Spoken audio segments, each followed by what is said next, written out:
Hello friends, ഞാനിപ്പോൾ ഉള്ളത് ബെൽഫാസ്റ്റിലെ Harland and വാൾ ഷിപ്പ്യാർഡിലാണ്.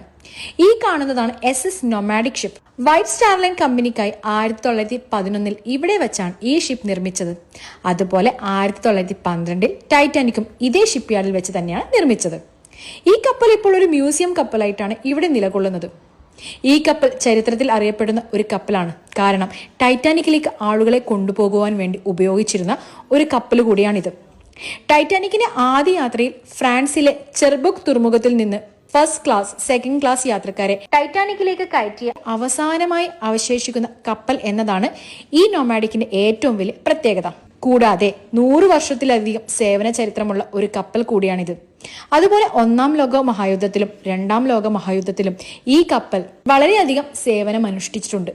ആ സമയത്തെ ഫ്രഞ്ച് സൈനികരെ കൊണ്ടുപോകുവാനായിരുന്നു ഈ കപ്പൽ പ്രധാനമായും ഉപയോഗിച്ചിരുന്നത്. അതുകൊണ്ട് തന്നെ സമാധാനകാലവും യുദ്ധകാലവും ഒരുപോലെ കണ്ട അപൂർവ കപ്പൽ എന്നുകൂടി ഇതറിയപ്പെടുന്നു. വൈറ്റ് സ്റ്റാർ ലൈൻ കമ്പനിയുടെ അവസാനത്തെ കപ്പലാണിത്.